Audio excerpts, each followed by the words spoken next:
he would get physical. The one male guy who did things with Diddy and Cassie said he witnessed him get physical. Don. So again, we talked about how the domestic charges aren't, what he's being, what he's on trial for. But boy, it's stacking up. And I feel that the jury is going to take that into consideration. The first Diddy party I went to was at Prince's house. So you want to go to Prince's house to the Diddy party where Tyrese is performing and Demi Moore and Ashton Kutcher are swinging on swings. That is what's happening on the other side of the wall. And so the one thing that makes this party different than a Jamie Foxx party or any other celebrity party that wrangles a bunch of young women or guys or whatever too, is that Diddy didn't let you. This Diddy trial is turning into the scandal of the decade, and now Prince's name is being dragged into it. That's right, the late musical genius himself is somehow entangled in this web, and nobody saw this bombshell coming.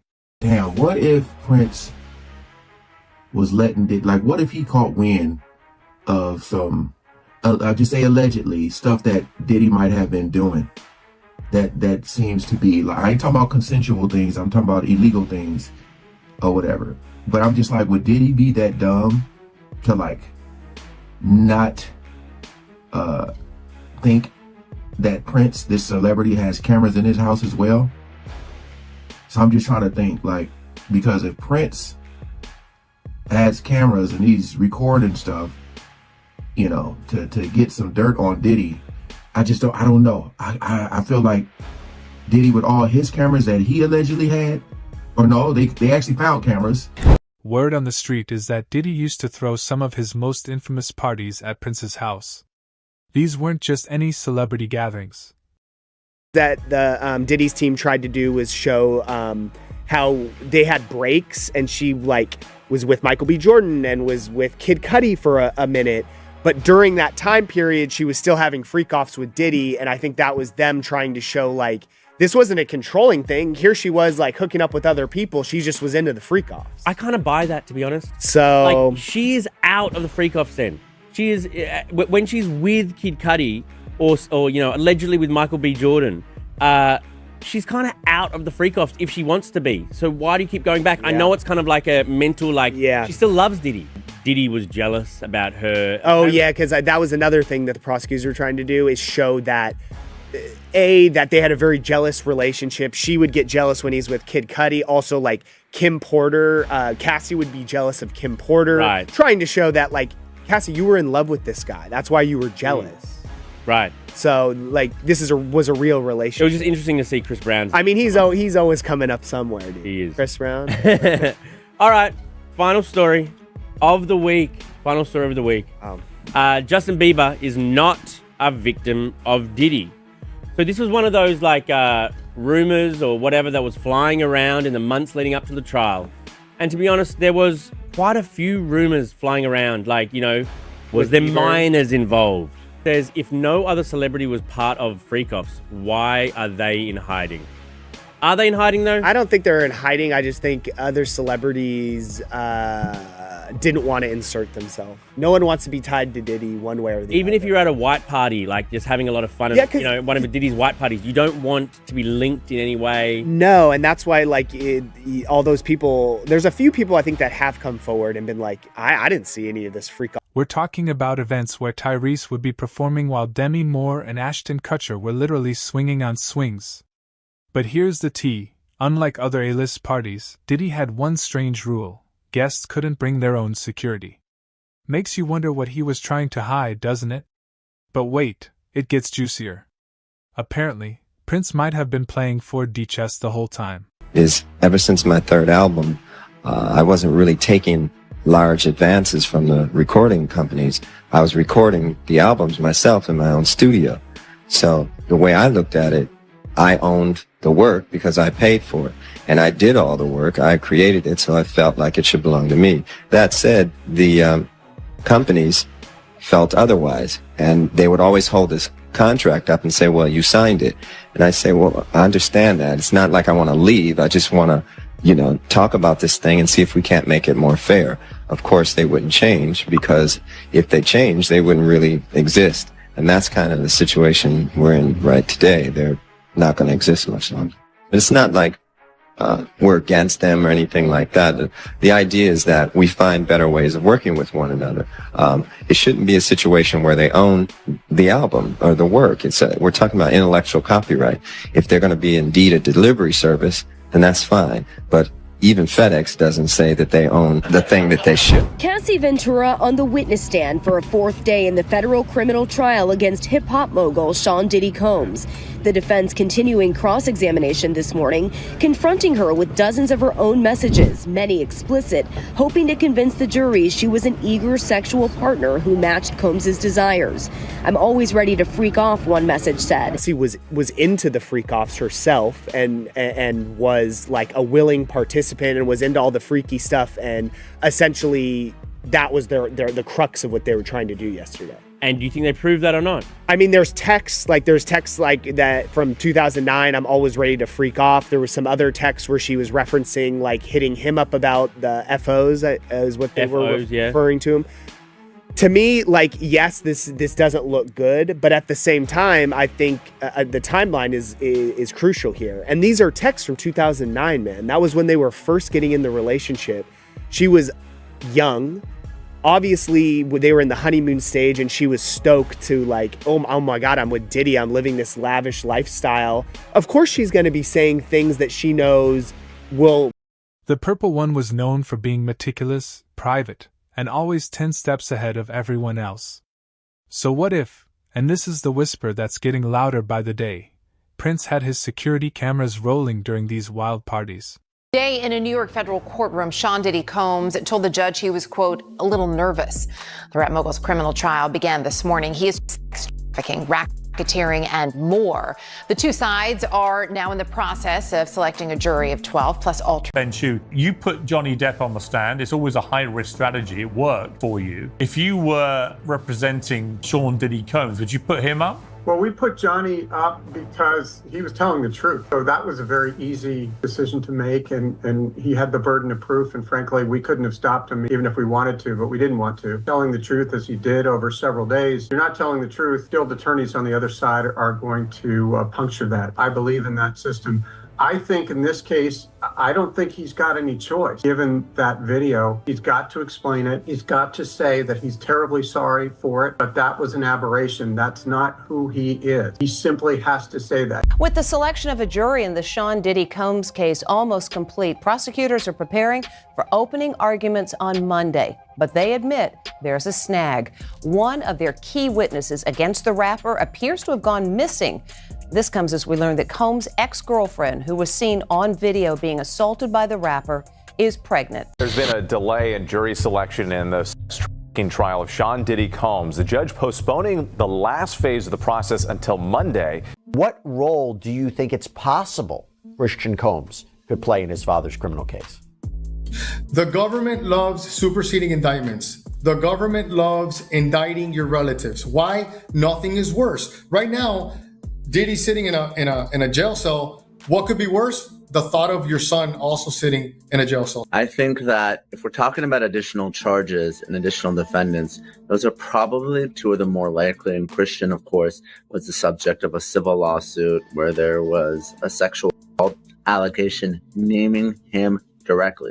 The government in this indictment presented evidence alleging that Sean Combs was running a criminal enterprise, and they actually named it in the indictment, the Combs Enterprise. What if he captured everything and kept the footage?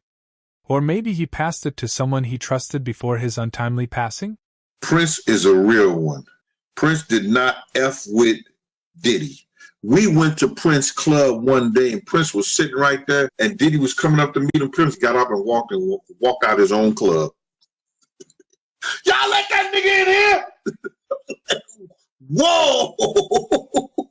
Prince got up and walked out his own damn club. That would explain why Prince's name is suddenly swirling around this trial. The growing list of celebs potentially involved in this mess is giving us whiplash. Is a key witness in the Sean Diddy Combs trial backing out? Victim number 3, as she's called, was set to testify against the music mogul. The name of victim number 3 was going to be revealed when she took the stand, but the woman has apparently gone missing, and prosecutors say they've been unable to reach her. People just get nervous, and this person could just be nervous and just has had second thoughts. If the prosecutor can't find this witness, how might it affect the case?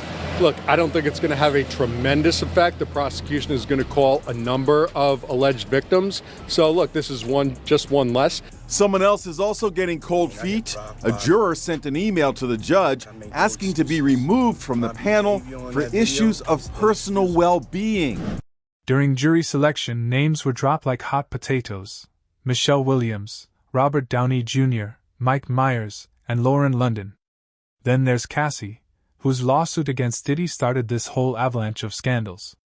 She's claiming that Diddy's staff witnessed abuse but stayed silent, helped deliver "I'm sorry" gifts after violent incidents, and even set up those infamous freak-offs, with hotel suites stocked with baby oil and Astroglide. Girl, the mess. Then there's the explosive claim about Kid Cudi. Apparently, Cassie had a brief fling with him during a rough patch with Diddy back in 2011. When Diddy found their emails after reconciling with Cassie, he allegedly became so enraged that he, wait for it, blew up Kid Cudi's car. Not as a threat, but actually had the car exploded in Kid Cudi's driveway. Can you believe? But the Prince connection is what's really sending shockwaves through Hollywood. Prince was notoriously clean living, vegan, no alcohol, health conscious, which is why his death from an accidental fentanyl overdose never made sense to those who knew him.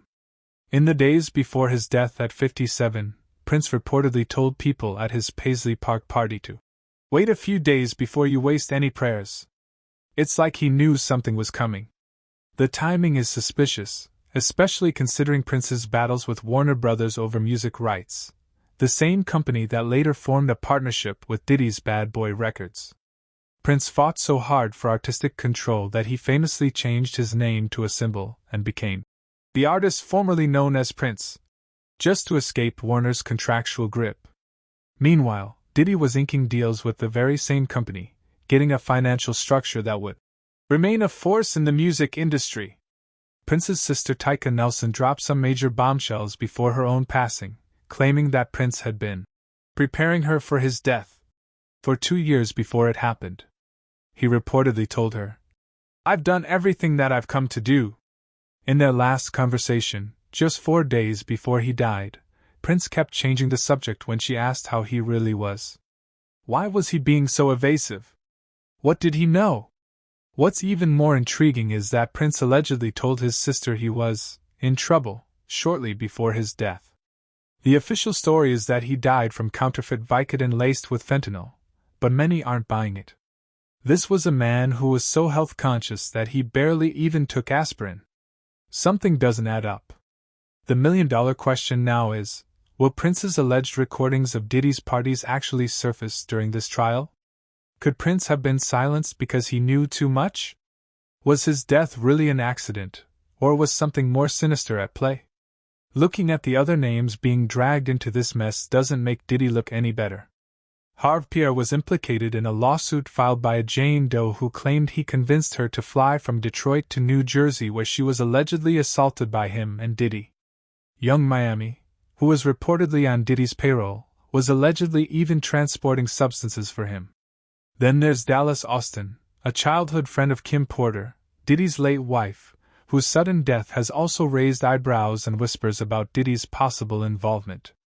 Let's not forget Lorian Gibson, who filed a police complaint against Diddy back in 2007, claiming he threatened her with a chair on the set of MTV's Making the Band. Aubrey O'Day has been vocal about supporting Cassie and has accused Diddy of making inappropriate advances toward her.